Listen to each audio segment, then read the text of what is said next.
Nous sommes sur la Riviera turque, dans la ville d'Antalya, qui compte plus de 2 millions d'habitants, un peu comme Paris intramuros, qui est très connue, une ville très connue pour ses hôtels et ses belles plages. Cette ville a été fondée en 150 avant Jésus-Christ par Attal II, le roi de Pergame, qui l'a choisi pour y accoster sa flotte militaire. Cette ville se trouve à environ 17 km de Pergée, qui était la grande métropole de Pamphylie. Et c'est vers Pergée que Barnabé et Saul, le futur apôtre Paul, se dirigent pour se rendre à Antioche de Pisidie.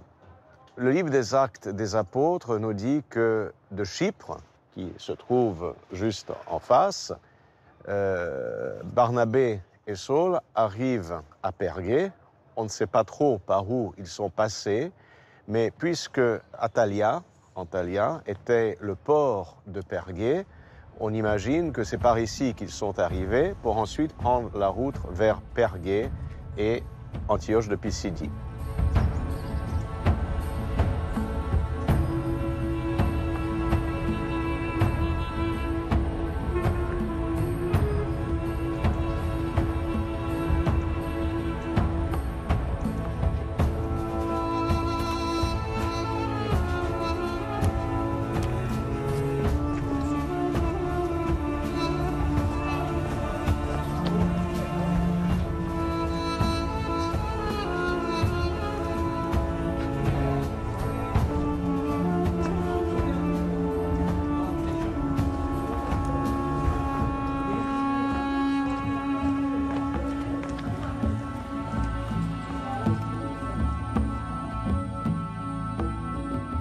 Nous sommes arrivés à la sortie de la ville ou à l'entrée de la ville. Évidemment, cet arc de triomphe n'existait pas à l'époque de Saint Paul. C'est la porte d'Adrien qui a été construite en l'an 130 après Jésus-Christ pour l'arrivée de l'empereur Adrien qui a visité Antalya. Si on regarde tout droit et on fait 16 km tout droit, on arrive à Pergée, une ville antique qui a été construite très loin de la mer pour se protéger des pirates. Et donc c'est sans doute par cette route romaine que Saint Paul s'est rendu avec Barnabé jusqu'à Pergée.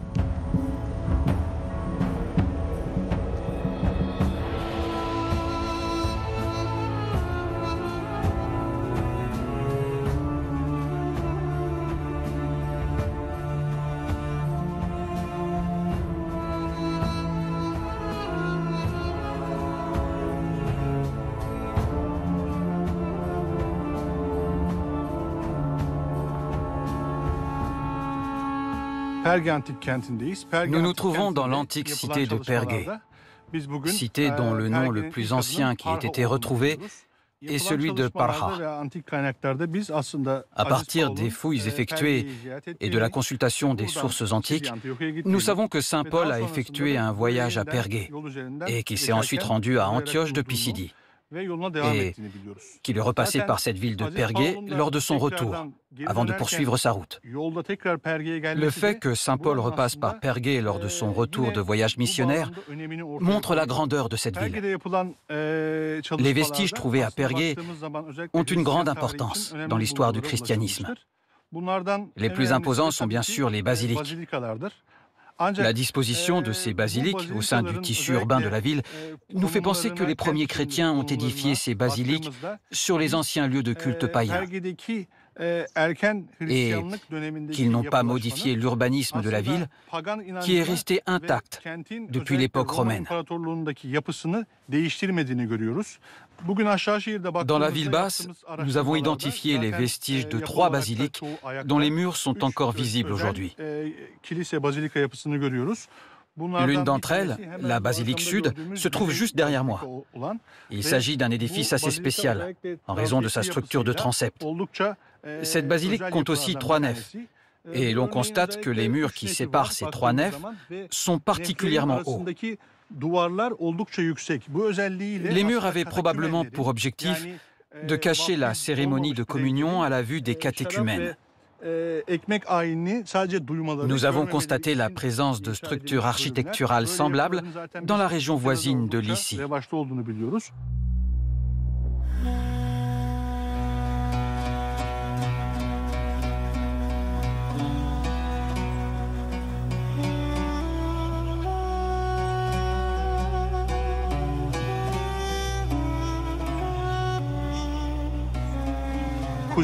Une partie importante des murs de l'église du Nord est encore debout.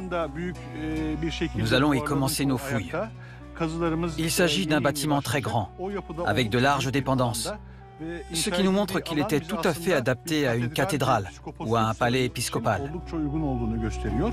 Tout cela nous montre l'importance que les habitants de Pergé ont accordée au christianisme, rendant ainsi cette ville unique.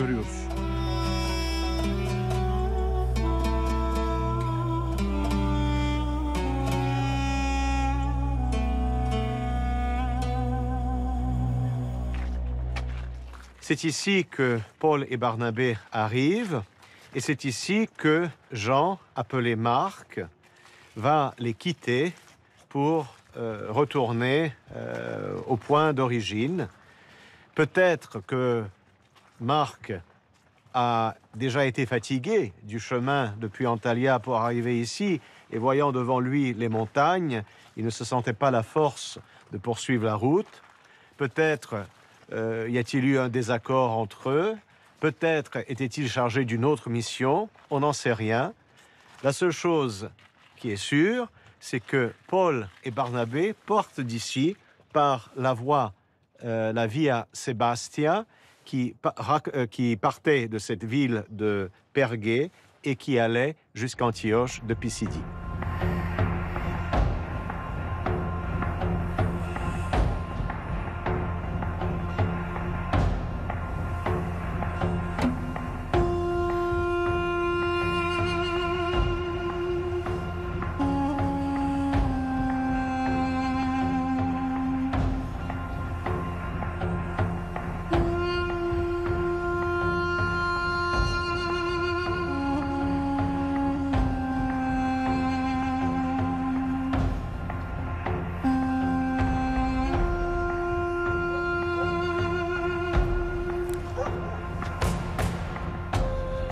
Nous sommes arrivés à Antioche de Pisidie.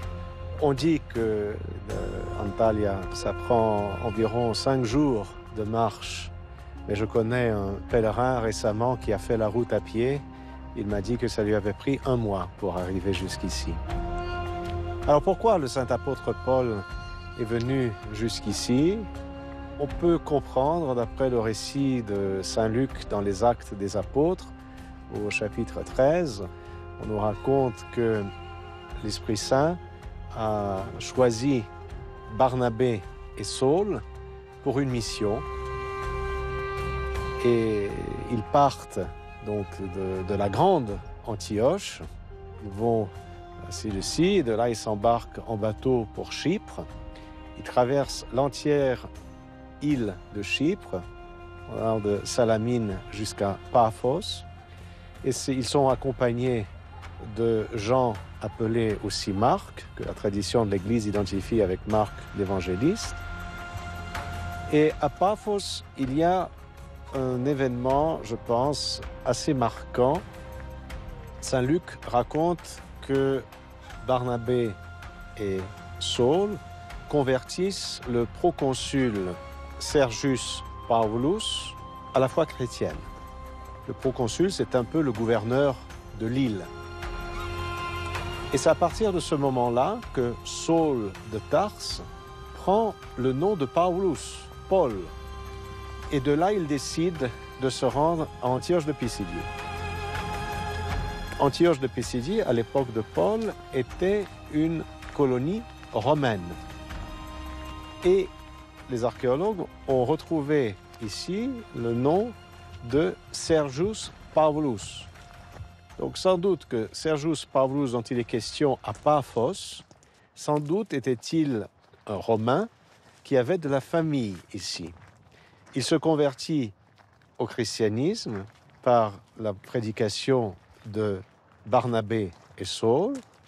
Saul prend son nom et ils sont chargés d'une mission pour venir ici. À partir de ce moment-là, il y a un bouleversement, un renversement de situation. Saul, qui était le tout dernier et qui suivait Barnabé, va devenir le chef de file.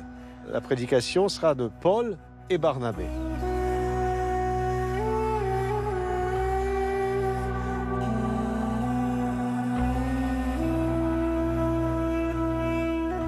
Nous sommes devant les ruines de l'église Saint-Paul, qui a été construite au IVe siècle, sur l'emplacement même où se trouvait jadis la synagogue d'Antioche de Pisidie. C'est ici que Saint Paul a prêché. Il avait l'habitude, toujours là où il allait, d'aller d'abord rendre visite à la synagogue et prêcher aux Juifs qui s'y trouvaient. Dans sa prédication, qui nous est reportée au 13e chapitre du livre des Actes, Saint Paul va d'abord rappeler la préparation à la venue du Christ. Les Actes nous disent qu'après la lecture de la loi et des prophètes, les chefs de la synagogue demandèrent à Paul et à Barnabé, « Hommes, frères, si vous avez quelques exhortations à adresser au peuple, parlez. » Et le livre des Actes nous dit que Paul se leva et dit, donc, « Le Dieu de ce peuple d'Israël a choisi nos pères. » Donc, il y a cette notion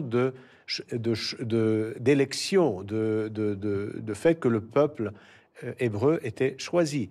Et c'est pourquoi saint Paul commence toujours par prêcher d'abord dans les synagogues, parce qu'il estime que le message de l'Évangile s'adresse en premier lieu au peuple élu. Mais pour Paul, c'est par la mort et la résurrection du Christ que les hommes sont sauvés et non pas par simplement l'accomplissement de la loi qui est incapable de sauver l'humanité.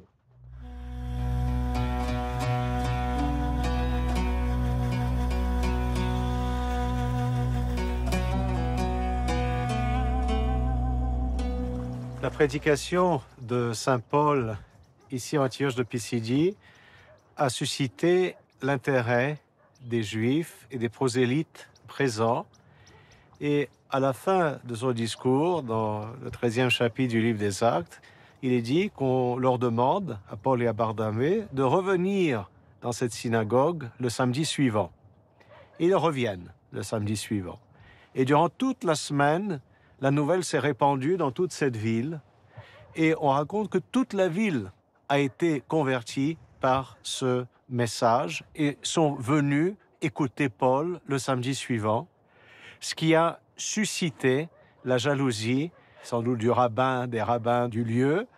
Ils voyaient la concurrence arriver et on a commencé à persécuter Paul et Barnabé, on les a chassés et c'est alors que Paul a dit « Puisque vous n'acceptez pas notre message, eh bien nous allons maintenant nous tourner vers les païens. » Et ils ont quitté cette ville, ils ont pris la direction d'Iconium, et c'est à partir de ce moment-là que le message chrétien s'est vraiment ouvert vers le monde entier, vers les gentils, vers le monde païen.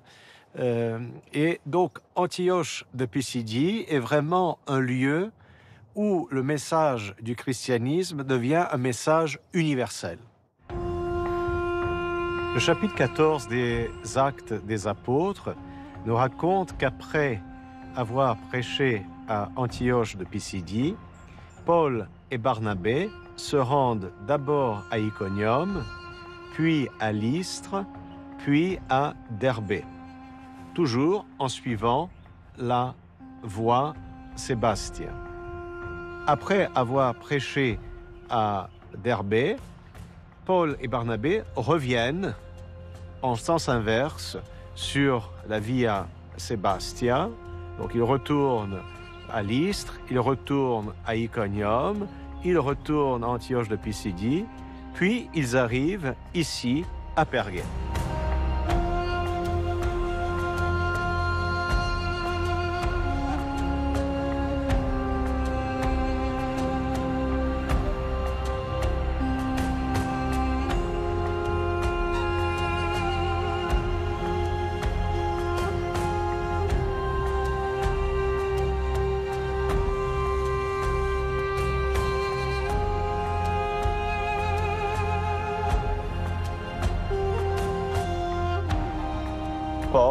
va prêcher dans la ville, annoncer la bonne nouvelle à cette ville.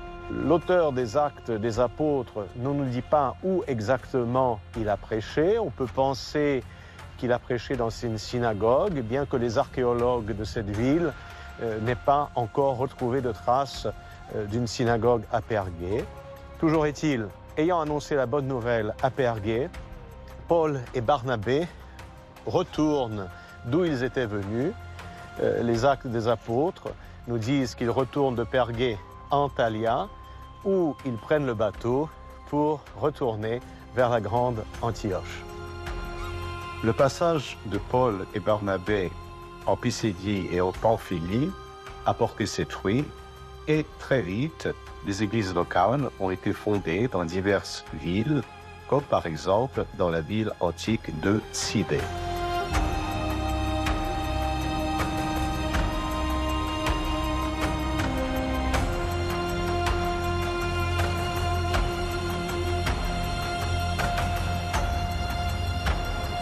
Sidée est une presqu'île située à l'est d'Antalya.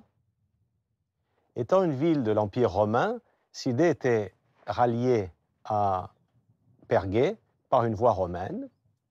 Il est peu probable que saint Paul soit venu jusqu'ici, puisque les Actes des Apôtres n'en parlent pas. Mais partout où Paul et Barnabé sont passés et ont fondé des églises locales, le livre des Actes nous dit qu'ils ont mis à la tête de chaque communauté des presbytres, autrement dit des anciens. Presbyteros signifie ancien. Beaucoup de ces presbytres et chrétiens furent persécutés et furent martyrisés, très souvent dans les cirques et les théâtres. Et nous avons ici le théâtre de Sidée qui est en très bonne condition et qui sert encore de nos jours pour des concerts en plein air. Nous avons, par exemple, Kyndéus et Alexandre, deux presbytres de Sidée, de la région de Sidée, qui ont été martyrisés. Et très tôt, après la conversion de l'Empire romain au christianisme, après la conversion de l'empereur Constantin, le théâtre romain de Sidée a servi d'église à ciel ouvert, où les premiers chrétiens sont venus célébrer des offices, des liturgies, notamment à la mémoire des martyrs.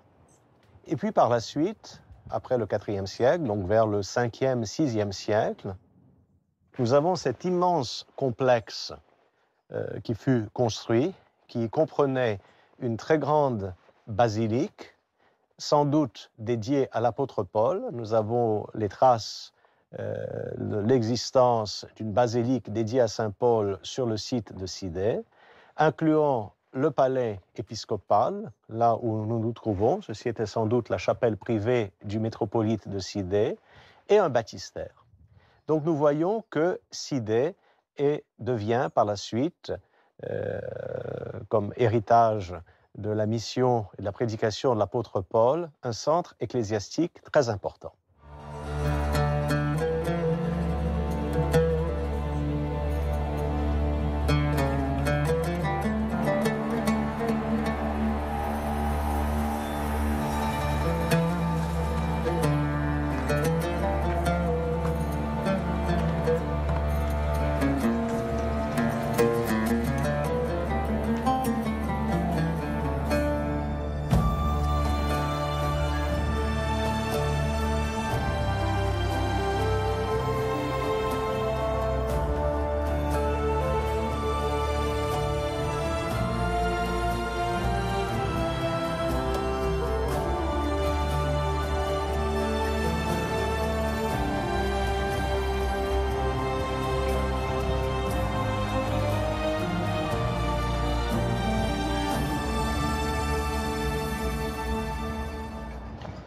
Nous sommes ici devant le temple d'Apollon, le monument antique le plus emblématique et le plus visité de Sidée aujourd'hui. Apollon, dans l'Antiquité, faisait l'objet d'un culte considérable. À la gauche du temple d'Apollon se trouvait un autre temple, le temple d'Athéna, qui était la déesse protectrice de Sidé. Et ce qui est remarquable ici, c'est que les deux temples païens ont été par la suite intégrés dans un complexe, dans une basilique immense, la basilique sud de Sidé, qui était donc un monument chrétien majeur, qui est actuellement en cours de restauration et qui montre justement comment le christianisme a récupéré les temples anciens et comment le paganisme a été christianisé suite à la prédication de saint Paul.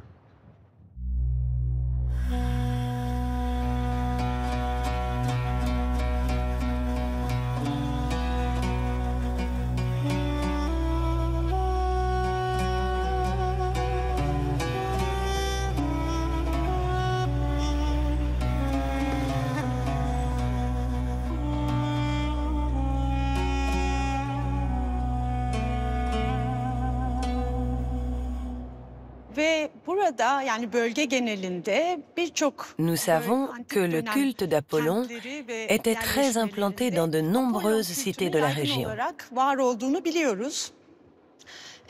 En particulier dans les régions de Pisidie, Pamphylie et Lycie. Des écrits que l'on a trouvés et qui datent du 5e siècle après Jésus-Christ, que l'on nomme Théosophie de Tübingen, sont en lien direct avec le message chrétien. Dans ces écrits, les oracles d'Apollon le décrivent comme étant le messager de Dieu, celui qui annonce l'arrivée de Dieu. Il est parfois aussi présenté comme un ange de Dieu. Alors qu'il est lui-même censé être un Dieu, il devient l'annonciateur de Dieu. Les écrits parlent d'un Dieu qui serait né sans mère, qui serait omniscient et infaillible, qui n'aurait pas de nom tout en ayant plusieurs, et qui serait capable de s'asseoir sur le feu. Et nous sommes une petite partie de Dieu en tant que ses messagers, ses anges. Et à ceux qui veulent connaître ce Dieu, il est dit de regarder vers le ciel ou de prier en regardant vers l'est au matin.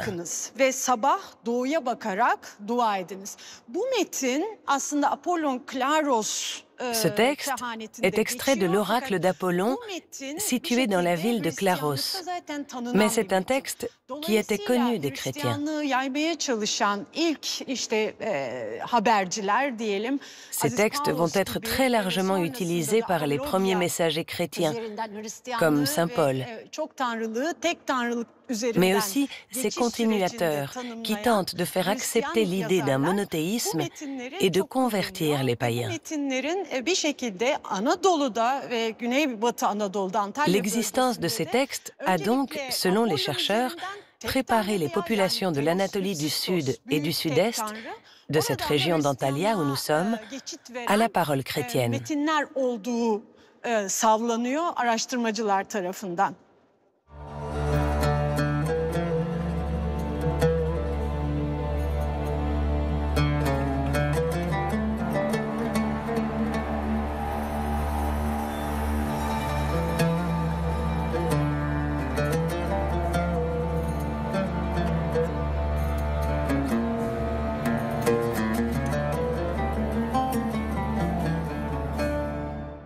Nous nous trouvons ici au sous-sol d'un hôtel de la vieille ville d'Antalya où des vestiges archéologiques ont été découverts pendant des travaux qui ont duré de 2003 à 2020. Et nous avons ici les vestiges d'une route romaine qui partait de la porte de la ville, là où se trouve aujourd'hui la porte d'Adrien, pour aller vers le port. Donc nous pouvons nous imaginer que Paul et Barnabé sont sans doute passés par cette route. Et c'est grâce à ces voies romaines que Paul et Barnabé ont pu voyager et transmettre le message de l'Évangile, Antalya étant reliée à Pergée et à Antioche de Pisidie par la Via Sebastia, et c'est par ces voies romaines qu'ils ont voyagé et qu'ils ont prêché. Nous avons retrouvé sur ce site les fondations d'une toute première basilique chrétienne datant du milieu du 5e siècle.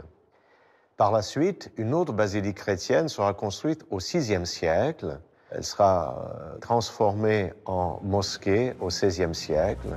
C'est la fameuse mosquée au minaret tronqué qui est très emblématique ici à Antalya.